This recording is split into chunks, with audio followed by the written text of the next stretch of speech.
I'd now like to introduce the speaker, Anand Tangaraju, who's a field CISO with West Region E Plus Inc. For today's session, the Frugal CISO, running a strong cybersecurity on a budget. Thank you. How's everybody doing?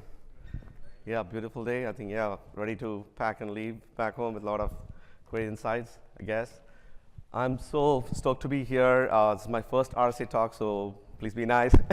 but I've given this talk before, and just a quick introduction.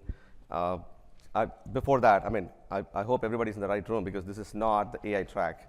It's the boring, age-old security best practices that I'm going to rinse and repeat. But I think it's important. We need to take stock of that in the mad race we are in. Let's just get down with a few disclaimers, standard disclaimers. These are all mine, nothing representing E Plus or any of the other entities. And in my presentation, I'm going to cover a lot of content, so consider that there's information that I might skip and just hit the highlights.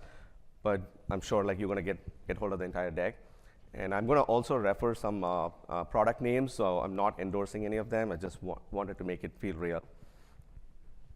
About me, I've been in the industry about 20 years now. Started in consulting, mostly in the banking sector, and then eventually found my way into cybersecurity.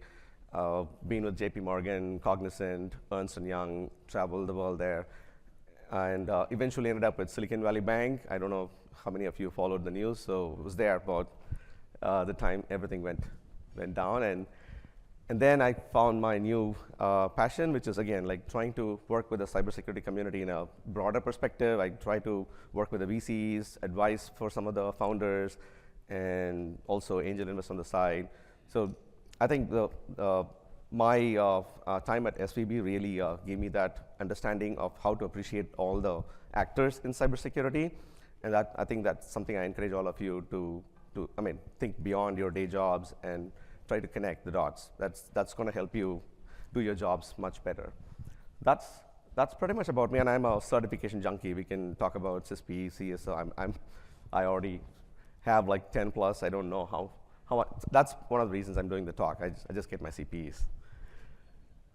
About the subject today, it's an obvious topic, cybersecurity on a budget, because I don't know if any of you here feel like you have enough. And it's always going to be the case, always been the case. But why is it getting more and more relevant? I wanted to just touch on a few data points. Of course, the most recent survey, about 70% of the CISOs feel that they don't have the budget they have, but they are still put in the front of regulators and board to attest that we have sufficient security posture, which is insane.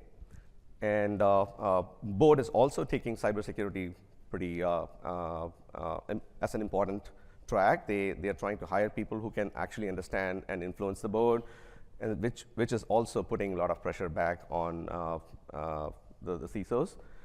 Operational efficiency, again, we have gotten to a point where there's a lot of tech debt, there's enough tools out there, but still we haven't figured out how to get to that sort of acceptable risk posture. So you might think that, okay, we have more tools, so we are covered by the layers, but if you're not implementing it right, it's just a bunch of tools, right? So there's a lot of tool sprawl, but still CISOs, in general, it's a mixed bag. They think it's not helping them in any way.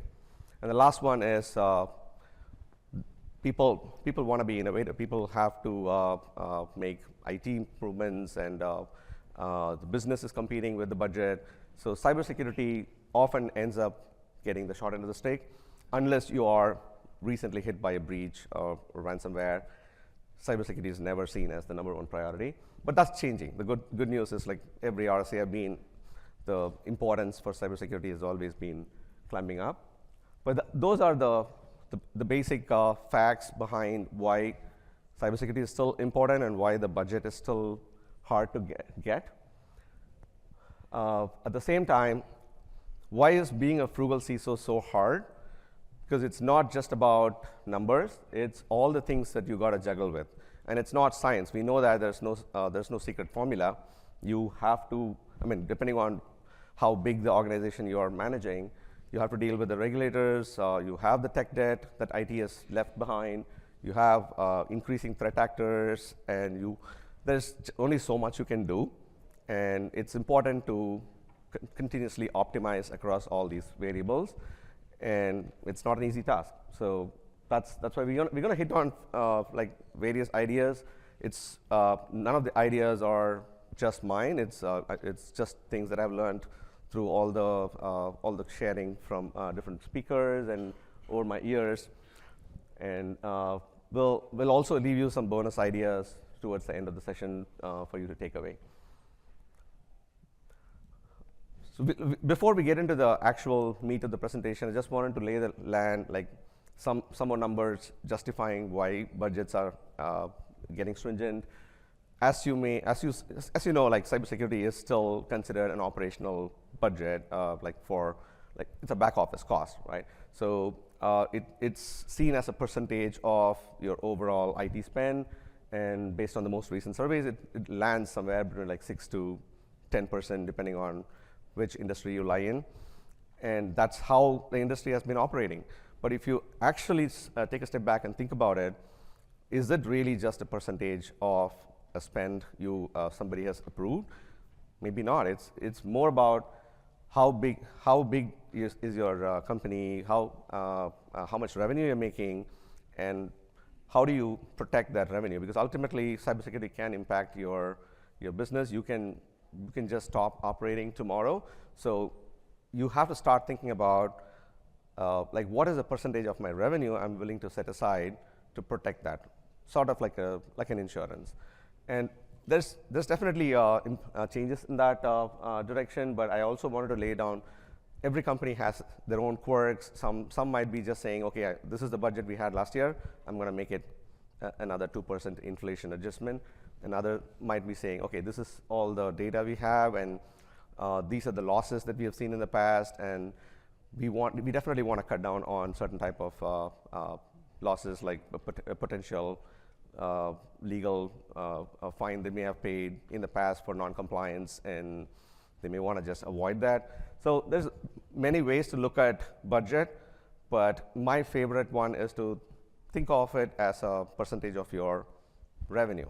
That always gives you a startup probably doesn't want to have all the bells and whistles, but as you start making money, you want to start adjusting your security budget accordingly.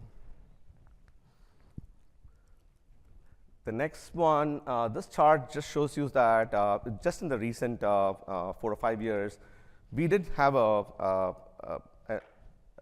trend of increasing cyber budgets a couple of years, and you can clearly see that the double-digit growth of security budgets is falling down. This is an IANS study from 2024. It's very recent, and I encourage you to go and take a look at the full study. A lot of insights, especially for CISOs. Why is that happening? Again, we are in a tightening economic environment. That may be one of the reasons, but I also think that AI has an important play there. People are shifting more of their focus on business innovation, adopting new technologies, and cybersecurity suddenly seem to be second or third in their priority from an overall IT standpoint. And another important pie to look at is when a CISO looks at like a cost-cutting initiative, where do you start? You have your spend going to all these buckets. This is again a representation, pretty accurate. Nearly 40 to 50% is going to be your staff, and sadly, some companies are downsizing, and I don't encourage that. So obviously, you can't touch there's nobody that can say that I have enough people to do the job. So don't do that. But then, like, what are the other options? You don't want to cut down on your trainings because more than 50% of your vulnerabilities are with the humans. You actually want to double down on that and spend more targeted training. So eventually it comes down to software costs. How much am I spending for on-premise versus cloud. Should I go to cloud? Do I get a savings there? Do I outsource stuff?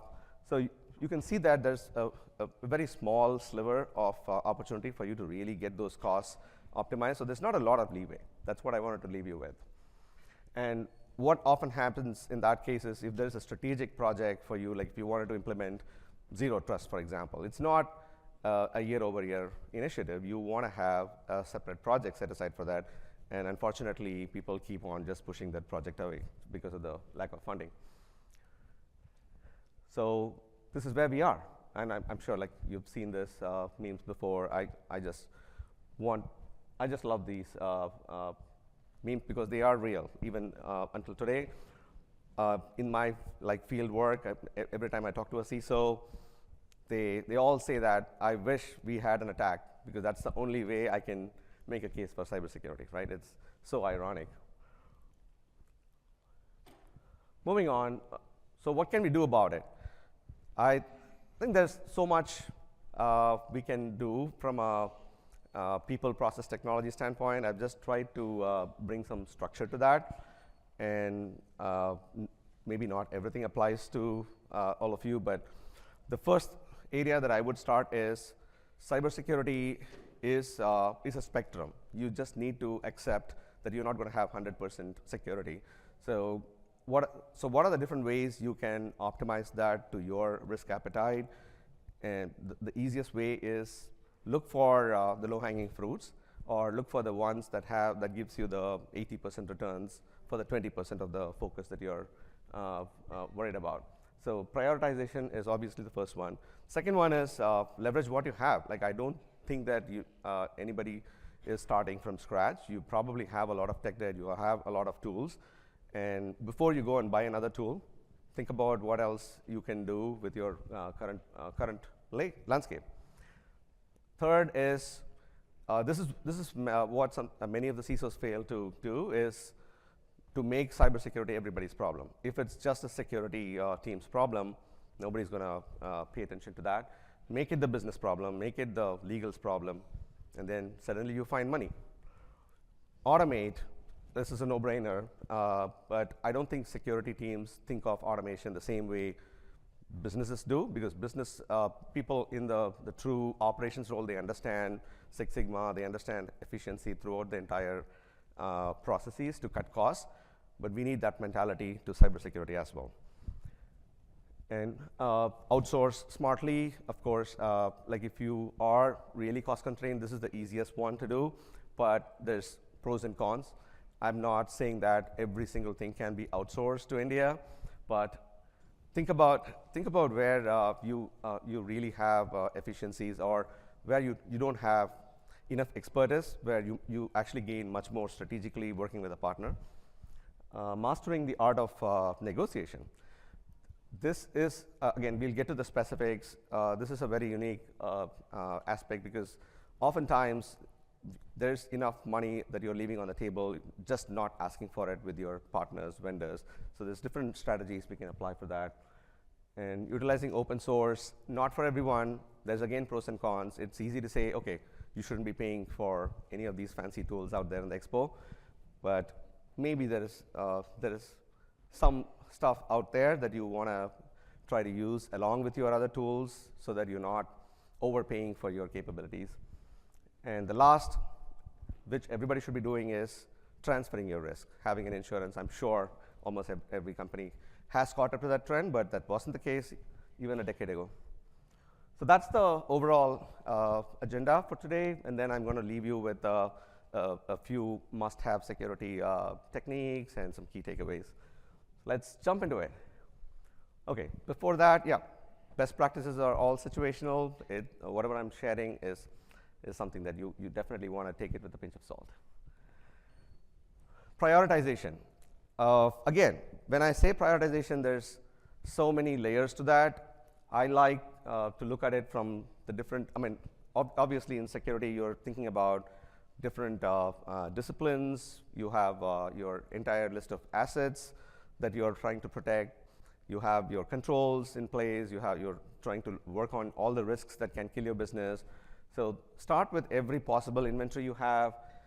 You have compliance obligations. So you could start with a compliance-focused approach and say, okay, I'm just going to be focused on these compliance for this year because it's gonna end up in a legal repercussions. And I call the stay out of the jail card, right? So you want to do at least the compliance stuff first, but that's not enough. Like many people think compliance is security, which is not the case. And then you can also prioritize based on your crown jewels data. You know the stuff around PCI or PII that you want to really take care, but you don't want to have the same kind of stringent defenses for pretty much the entire infrastructure. Similarly, you have, I'm not going to go into all of those, vulnerability-centered approach. No company out here has patched pretty much every single vulnerability. There's either you just don't know what's there or you're just accepting the risk and moving on. So have a balanced approach there. Just follow the guidance from the ones that has the known exploited vulnerabilities database or the critical CVEs, and make sure that you're taking care of them. That's gonna give you the 80-20 balance. CIS top 18, I don't know how many of you follow that. I'm, again, a big fan of that. If you go into, if you're into the GRC function, you would know that, like, again, any company would have about thousands of controls in place, and it becomes a nightmare auditing that day in, day out, responding to your auditors and regulators. So what I like about the CIS top 20 is it really brings it down to just 20 controls. It used to be CIS top 20. I don't know why they made it top 18. So weird. But that's 18 controls you want to prioritize, and that gives you the most assurance in terms of protection. Let's move on. Oh, wrong slide. The next one is leveraging what you already have. I have a lot of content here, so I apologize. There's some slides which is just wordy. I encourage you to just read it later. But the point of this is, again, when you talk about optimizing what you already have, there's many things you can do. I assume you have lots of tools. And before you go and buy another tool, think about, am I using the tool properly? Are the policies configured appropriately? Do I have visibility into all of the data that's available in my tool? Oftentimes, you're just relying on the out-of-the-box capability from your dashboards, right? So that's where I would start. And reviewing misconfigurations is one of the biggest, I would say, pitfalls. You don't need another tool to just show you the misconfigurations. I know there's a bunch of products out in the expo that focus on that. A human can do that pretty well. Like an example is like doing your firewall reviews or looking at your endpoint policies and so on and so forth. The next one I wanted to talk about is, again, we talked about full capabilities. You might be paying for it, but your engineers haven't really figured out how to use it or how to make your tools integrate together. There's a lot of ways you can actually get more value out of your existing tech debt rather than buying new tools. When you talk about the easiest use cases, again, it ties back to the automation part. You might have a SIM environment that is perfectly capable, but you don't have the right kind of playbooks or automation, so you end up spending a lot of time, and you're thinking about other tools. So those are areas where you want to go and figure out, okay, like how do I get the most value out of my current environment? How can I, maybe you're paying a lot of money for your like Splunk or any other SIM, and can I control the ingest that is going into it because I'm paying for per terabyte data, and suddenly you find a lot of money out there. Like I've seen companies adopt that strategy and just discover millions of dollars that was left on the table. So I'm not going to touch into every single aspect of it, but you get the gist of the concept. There's more here, obviously. The few things I wanted to highlight here is we talked about SIM logs, optimization. Try to automate your patch management if you're just doing it all manual. your scannings can be automated on a regular basis, along with your patch management. And dashboards, again, people rely on all these tools. There's often opportunity in trying to bring all of the data into a single pane of glass, maybe a single security dashboard. I haven't seen many companies embrace that. It's always scrambling in the last minute, trying to get the data into a PowerPoint. There's a team that's working on getting the information to the CISO or the board. So obviously, the ultimate point of having all these tools is to take action. So if you're failing in that last mile insight, it's again, I mean, the tool is just a tool. That's my view. And I was sadly in that role, like trying to make sense of all these tools and telling the story to the board. And oftentimes, I think if you have all the data at your finger point,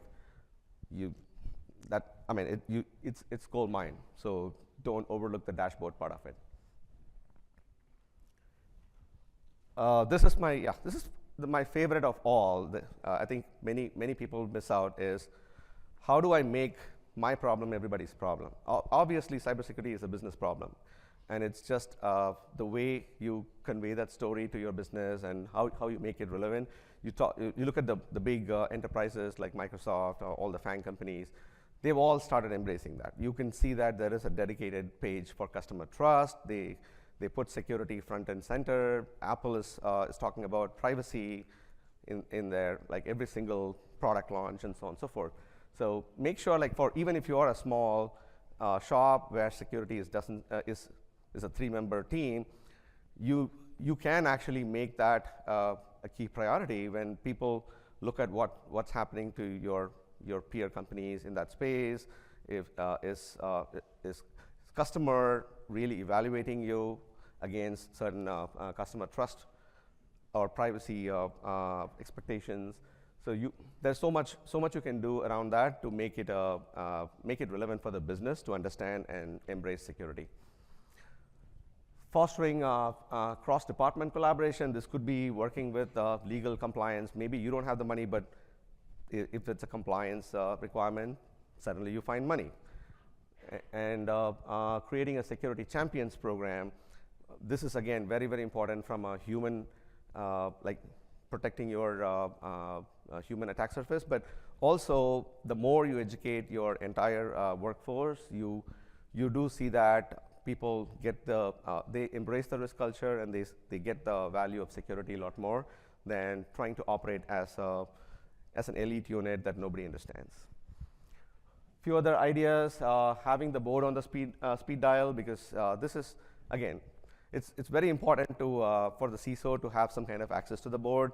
Oftentimes, the budget gets constrained because your CEOs or the executive committee has conflicting priorities, and you always want to have the board provide their own recommendations to the CEO if you are not able to get an influence directly. And also, the one area that we often overlook is your third parties and fourth parties. You can see, like, in the last few years, especially in the cloud environments, almost every single breach has to do with some third party, right? Even if you are spending millions, it doesn't matter. So always look for your weakest link and think about what are the ways. I mean, if you just have a simple annual review process, it's not going to cut it. So what are the other ways you can actually tightly integrate with your vendors, influence them to follow the same kind of best practices you are following? Those are, again, falling into the same bucket of making it everybody's problem. And the last but not the least is, even the customer is one of your attack surface. Like, you might be doing amazing things, but ultimately, if the customer is stupid, they're not going to accept they're stupid. It's still going to come back and kill you from a reputation standpoint. So educate your customers on the emerging risks of using your services, especially for, like, all the payment fraud, for example. Like, how many, like, I used to work for Zelle, so I totally empathize with people who fall for scam, but you got to take some responsibility for not doing certain kind of things when you're dealing with money. So those, again, it's very important to make it transparent and have strategies to work with your customers, make sure that they understand, what are the security implications of transacting with you. All right. The next idea, number 4, is more automation. I'm not going to go into, because this is, again, very obvious. I'm just going to give certain buckets of areas where you can automate.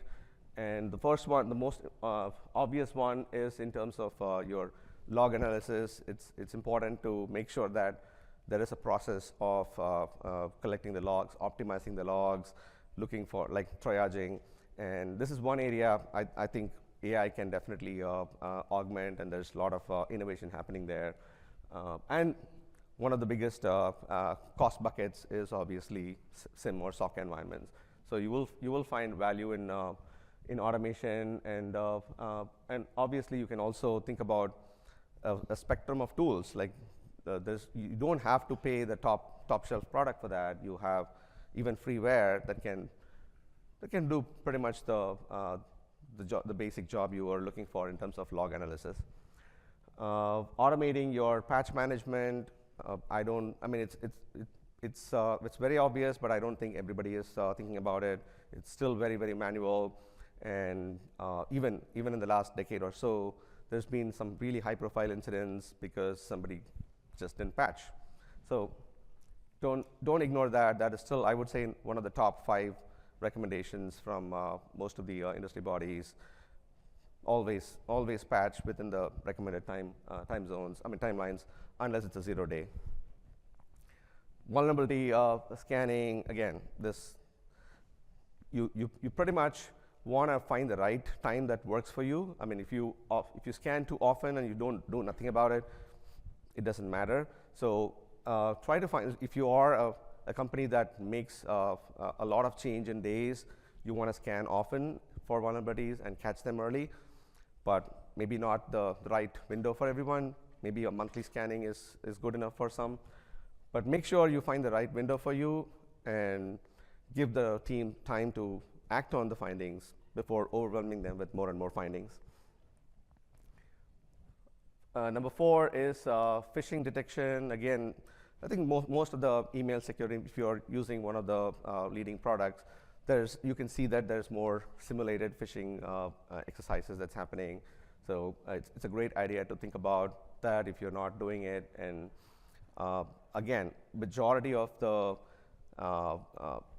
breaches start with a human just clicking on something which has malware or responding to an email. So don't take the email security as light as any other defense. There's a few more ideas: automated endpoint detection playbooks, but I'm just gonna go past it. Outsourcing. Again, if you think about outsourcing, virtually everything can be outsourced. I've seen companies hiring their virtual CISOs. They have like an IT team that also does security, and everything else is done by an MDR provider or SOC. I'm not against that. So you just need to find the right balance for you and what stage you are in. If you are a startup, obviously it makes sense to hire somebody virtually to provide you advice on your security posture once in a while, and hopefully your CTO can also act as your CISO. But as you become bigger in scale, when you see that there's conflicts emerging between your CTO's hat and your security hat, that's the right time to invest in a security person to maintain that devil's advocate posture rather than asking your CTO to do the right thing. You wish they will do that, but never happens. So think about the right balance, and once you have decided, okay, this is my internal capability, I don't want to give up control over certain activities, you decide to keep that with your in-house. But the obvious things that you want to outsource is the 24/7 SOC. If you don't have the money, just why bother? Like don't just have like 2 SOC analysts and call it a SOC. You're better off outsourcing that to an MDR provider. And advanced threat hunting, like forensic research, don't try to do it in-house unless you are like the JP Morgans. Definitely, there's better people out there who can do that as an exercise once in a while. Pen testing is very commonplace. You obviously want to have somebody external come in and do that for you. And there's a few other areas like managed security awareness trainings, like KnowBe4 is a good example. Trying to do like vCISO is also very popular now. Think of it as an augmentation service, not a replacement for your in-house CISO, but somebody who can actually exchange ideas of what they are seeing in the industry, like working with multiple CISOs. So those are some ideas of outsourcing, and I think every company has tried some of these, and it's important to find the right balance for you. That's what I would leave with. Mastering the art of negotiation. I did mention that this is my favorite part. It has a lot of things, a lot of ideas that you probably want to take away with. One is know the market. Like I'm glad that you're all here to learn about what's happening, what's new, what's out in the horizon. That's absolutely crucial. Knowing the capabilities that you have and what you should really make budget for. And the more you know, you're able to have a leverage with your vendors, because otherwise you're just going to end up getting the short end of the stick, right? So know the market, work with some of your solutions providers who are able to do all the research for you. If you're not able to be here, better work with a vendor who's able to come and educate you on the emerging capabilities and do a workshop with you at your convenience. Asking for flexibility in pricing models. And this is very, very crucial, because many of the projects get killed because you don't have money today, and you don't have to have money today. Like that's the beauty of cloud and all the subscription models. There's many creative ways you can operationalize your budget and convert your capital expenditure into operating expenditure. At the same time, it seems very logical to do a subscription model, but it can sneak up on you. Like I know many customers coming back and saying, hey, I thought it was so cheap to go to cloud, but turns out it's not. You really want to watch out on your costs adding up and do a review and make sure that you're not just overpaying for your subscription costs. Long-term partnership opportunities. Most of the vendors definitely want a sticky business. So if you are feeling like you're overpaying for a tool, definitely have that conversation about what like your business and how you see them as a strategic partner, and think about getting more professional services or value add. Of course, they all have some negotiation power. They would be able to bring down the price or add you some additional professional services hours. So don't leave that on the table. Bundle discounts, again, a no-brainer. Think about your tech debt. You already have like 70 plus tools, like I said. Can you optimize that to a few vendors so that you can get bundle discounts? That's, again, it could be huge. So don't overlook that. Leveraging trials and POVs.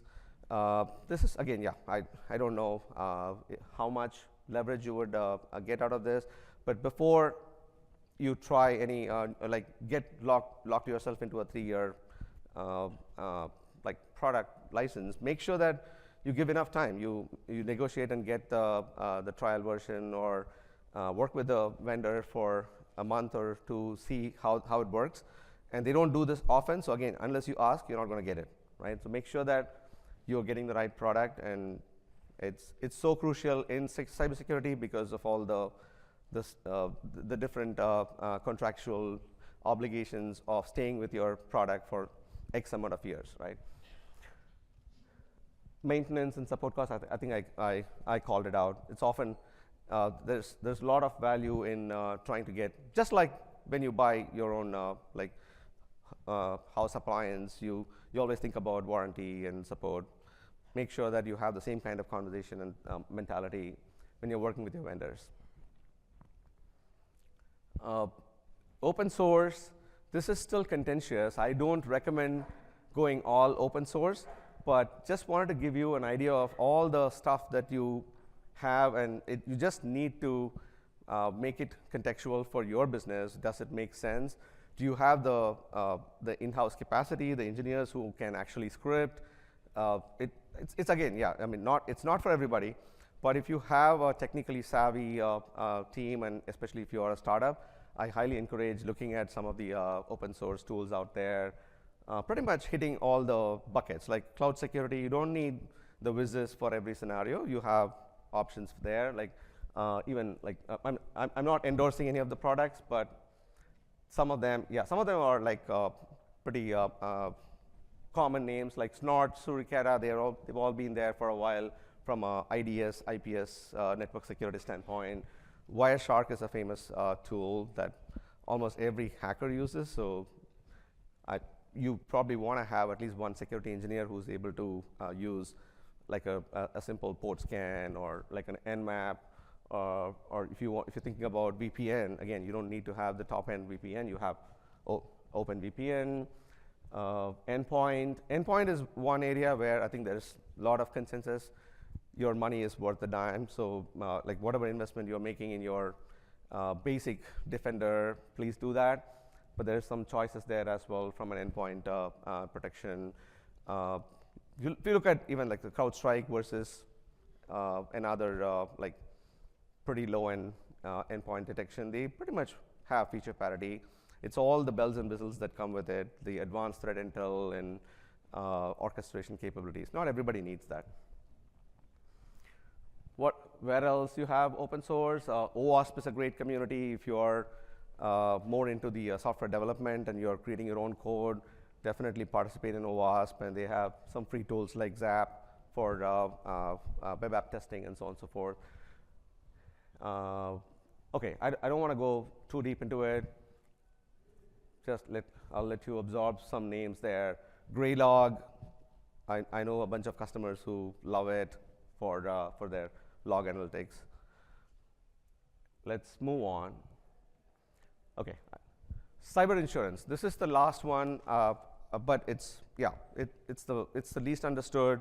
I would say it's a no-brainer to have cyber insurance. The reason being, like we already set the premise that you can do every aspect of security. There's some really like low probability, high impact incidents that you ideally want to have some protection for. Ransomware is a good example. So how do you do that? Again, yeah, just try to understand your industry you're in and the amount of revenue that's an impact. What happens, like doing your own tabletop exercises and figuring out how resilient you are to that kind of an attack, and what is the approximate amount of money you tend to lose for going down operationally for maybe a week. I mean, it's very common practice to do a business continuity exercise, but make it like once in a while try to do a ransomware simulation and see how you would react, and that would give you a baseline idea of like how much money you would want if you ever had to be hit by a ransomware or any kind of data breach, right? And you would be surprised how many exclusions there are. So don't assume that you're going to be fully covered and you can just outsource everything to insurance. It's just one of the many tools you want to have, but it's just never going to be enough. Moving on, a few bonus ideas. Risk assessments. I know like we all love assessments, trying to see where we are against the industry and doing your own NIST specific assessments or any compliance assessments. There's a ton of free assessments you can either leverage yourself with your internal team or even work with your partners. Almost every tool vendor wants to walk in the door with a report of everything that's wrong with you. Like you just give them access to your environment, they would run a detailed report with recommended high-risk priorities because they want to sell the product. So take advantage of that. I'll cover that. So compliance assessments, there's a ton of like Excel versions or also more automated questionnaire-based assessments where you can just provide all the information that you have in your environment and you get a good report. There's companies. Most of the compliance-focused cyber companies offer some kind of a compliance assessment. vulnerability assessments. Most of the vulnerability scanners like Qualys, Tenable, they have a free scanner. They have a free assessment as well. Third-party security ratings, security scorecard. You can go today and work with one of these ratings agencies and see out like what is your score, like from an external standpoint. How do you match up against your competitors or other companies, and what does a hacker see from about your environment? You could do, again, more of a data security posture if you're worried more about where your PII is lying and where to really start locking down. You have assessments from all the cloud providers, all the DSPM vendors that's out there. Like they're able to do a quick assessment of data-specific risks out there. So there's ton. Like I want to just leave you with that. Definitely take advantage of assessments. And alliances, this is again very, very crucial for CISOs. I bet you are working with your CISA agency just for regular notifications. Similarly, there's a public-private partnership with InfraGard. You want to look at your ISACs, depending on the industry that you're in. And you also have NIST, obviously. Like I'm sure like almost everybody follows the latest guidance from NIST and your CIS and so on and so forth. So just wanted to list a few from other collaborative platforms. You have MITRE ATT&CK, which is very popular. Think of, of course, like not every industry is going to worry about every possible attack vector. Maybe you're not a threat for the advanced persistent threat actors, but always try to like have an external view. People usually think about, do I have the right controls? Do I have the defenses? But are you thinking about like what the attacker is seeing from outside in? And when you flip the story, you see that, okay, maybe this is where I should be focusing rather than what I've been doing all day. First is another great resource. Majority of the companies or CISOs are not really prepared for the actual breach, right? So all is fair when you're business as usual, but when you are under attack, you really want to have a playbook to follow, right? So it's very, very important to have an understanding of how would I really respond to an incident. Moving on, I'm not going to, this is more for your consumption, focusing on your layer 8, which is human attack surface. There's a ton of information, so you just don't rely on your like annual compliance-driven security assessments. Make sure that you encourage your either there are some that's more focused for your security engineers and security teams, and others which is very common knowledge that almost entire employees should appreciate, right? Like basic MFA and like responding to phishing attacks and so on and so forth. So there's a ton of information. That's what I wanted to leave you with there. The last one is, again, maybe not for everybody, but have you ever tried to quantify the value of your cyber investments?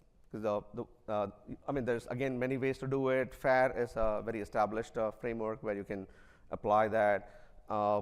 Many of the financial services companies have figured this out, or insurance, because they work with that kind of data. They are able to look at everything as a dollar value, but maybe not for your average company. So see if you can put a dollar value for your worst case outcome of all the costs you'll be paying out, and then work backwards to show that by doing this, like $1 million investment, you're getting X percentage returns, right? It's obviously, when you put it that way, the CFO immediately gets it.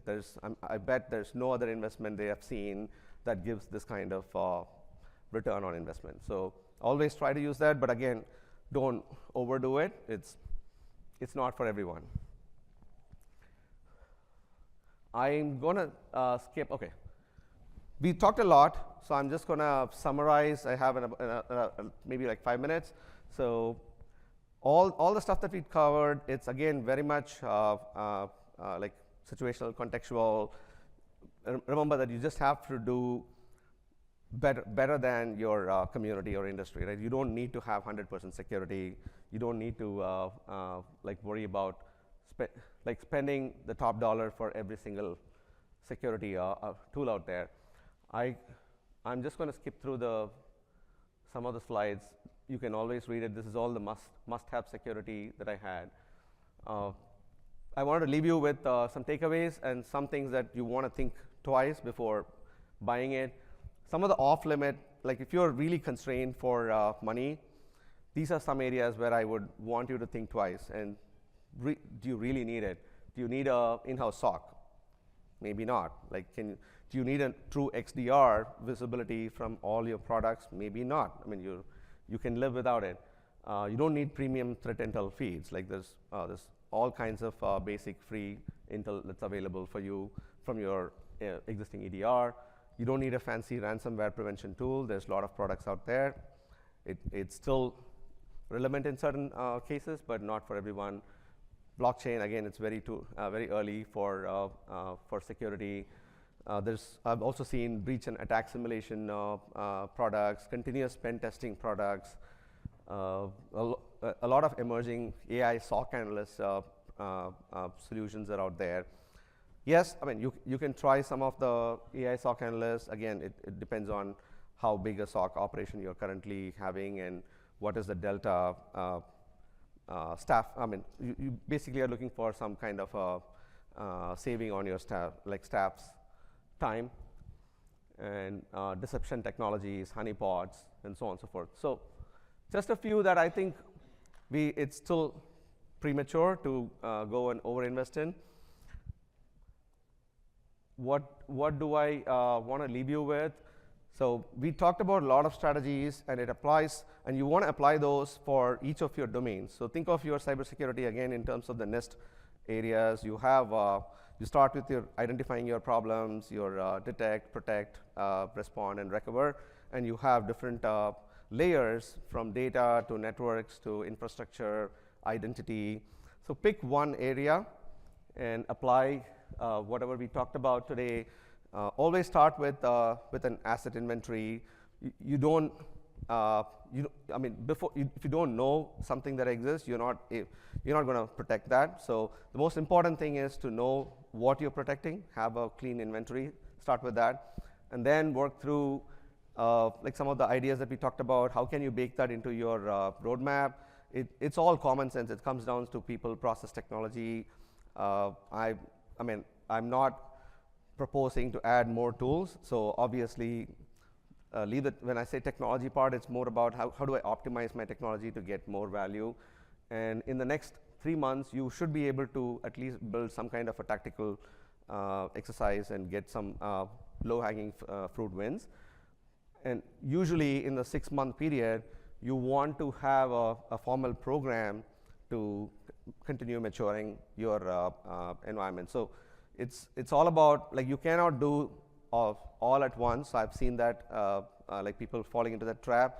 So try to have a layered approach and start with, okay, I'm just going to deal with this year is going to be all about data, and maybe the next year I'm going to worry more about like maturing my identity posture, and try to have that kind of a long-term view instead of just trying to boil the ocean. That's what I want to leave you with, and I don't know how we're doing on time, but I'm happy to take some questions. Great. Thank you.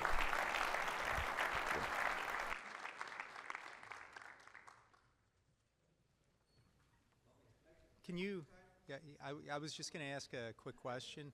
Can you give us an example of, I mean, you discussed how boards want to see everything quantified in terms of ROI specifically. You had a nice, general equation, on the board. Can you give us like an example of a way that you've that you've helped justify a security investment in that fashion? Okay, that's the hardest question for sure. Like, I wish I had a simple answer.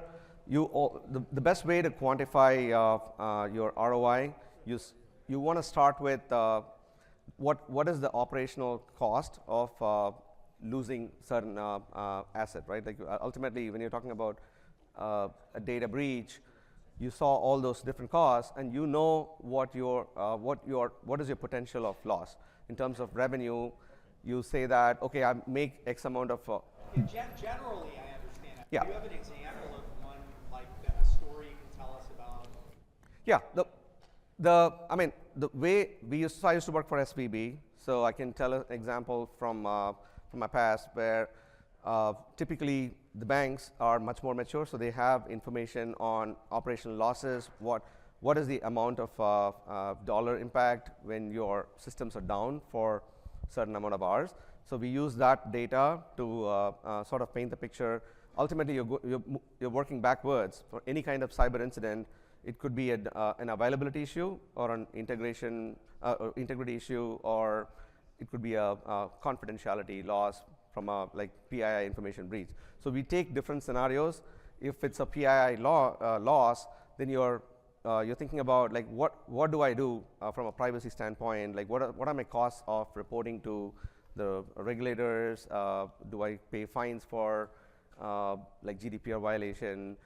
And you can actually work backwards on all the costs that legal tracks in terms of your obligations, and then you are basically trying to work towards a number that is your potential loss versus should I buy this new privacy software, which gives me an X percentage advantage over avoiding a PII breach before it happens, right? So it could be like discovering PII and having more controls around it.